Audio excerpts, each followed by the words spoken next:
Welcome back to the Whisper Knows. This is the place where stories don't scream, they whisper.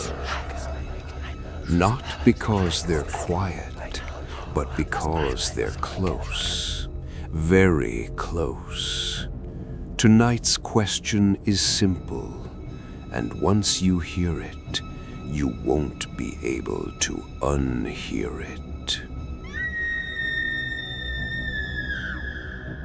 What if it's true that the forest behind your house isn't empty? Not empty the way maps say it is. Not empty the way city planners promise. But occupied in a way no one ever explains. What if the silence you hear at night isn't silence at all, but restraint? What if the forest isn't watching your house, but waiting for something inside it? Everyone thinks they know the forest behind their house. It's just trees, just dirt, just shadows. A place kids dare each other to enter. A place dogs bark at for no reason. A place adults pretend not to notice. During the day, it behaves. Birds sing. Leaves move. Sunlight reaches the ground in broken patterns. It feels harmless, predictable. But at night, the forest becomes something else. At night, it stops pretending. It usually starts with something small, a sound that doesn't belong, not an animal, not wind, something deliberate. A footstep where no path exists, a branch snapping at knee height, a sound that pauses when you pause. You tell yourself it's nothing, you always do. But the forest doesn't correct you. It lets you believe that lie. People who live near forests learn rules they never write down. Don't whistle at night. Don't respond when you hear your name. Don't follow lights that move between trees. And most importantly, never look too long into the darkness between the trunks, because eventually something looks back. Houses near forests are different. They creak more, they settle louder, they feel thinner. Walls don't block sound the same way. Windows feel less like protection and more like invitations. At night, the forest presses closer. Not physically, but psychologically. You feel it when you turn off the lights, when the house becomes quiet enough for thoughts to echo. That's when the forest starts listening. You don't notice it at first, just a sense of being observed. Not watched like prey, watched like inventory. Counted, measured, remembered. You start closing curtains earlier, locking doors twice, checking windows for no reason. And still, the feeling doesn't leave, because it's not coming from outside the house. It's coming from the direction of the trees. The forest learns. It learns routines. It learns patterns. It learns when lights turn off, when alarms arm, when footsteps move from room to room. And once it learns, it starts testing. A knock too soft to be real. A voice too familiar to ignore. A sound that mimics something you trust. That's when people make mistakes. Everyone remembers the night they finally looked. The moment curiosity outweighed fear.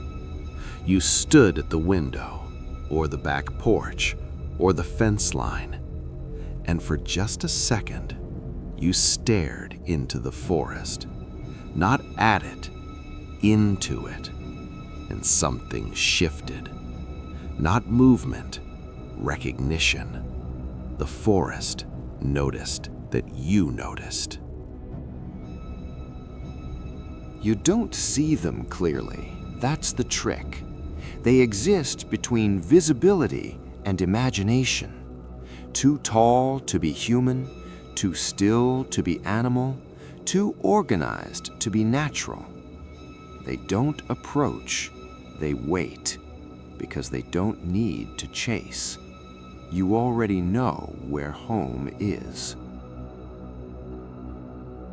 After that night, things go quiet. No birds, no insects, no wind. Just silence thick enough to feel heavy. The kind of silence that presses against your ears, the kind that feels intentional. That's when people realize the worst truth. The forest doesn't make noise when it hunts. Some neighbors move away, quickly, quietly. No goodbye, no explanation. Their houses sit empty, but not abandoned.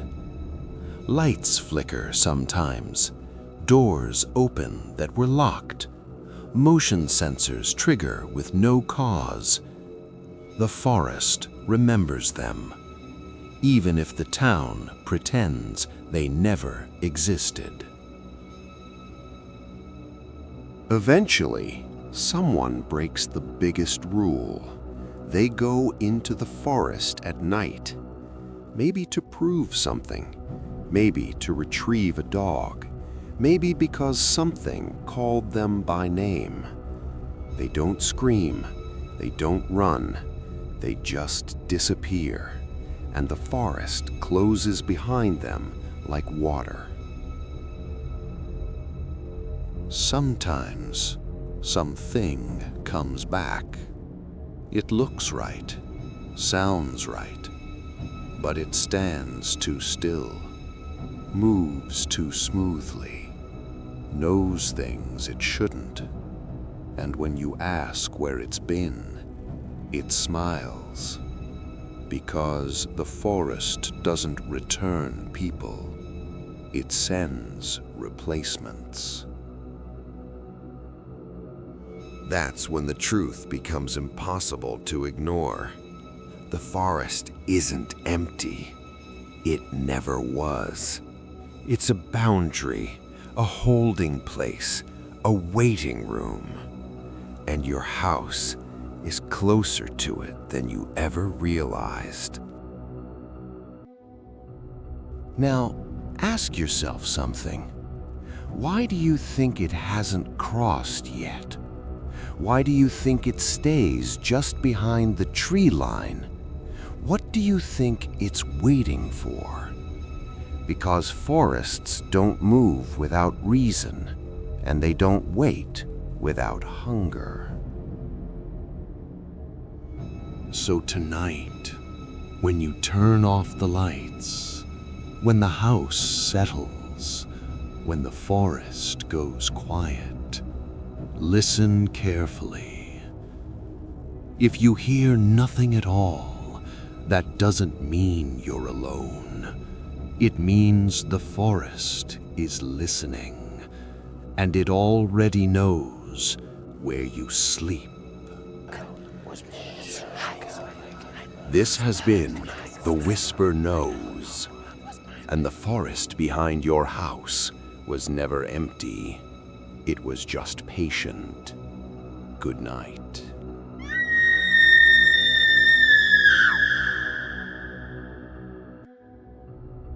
Subscribe if you dare to listen.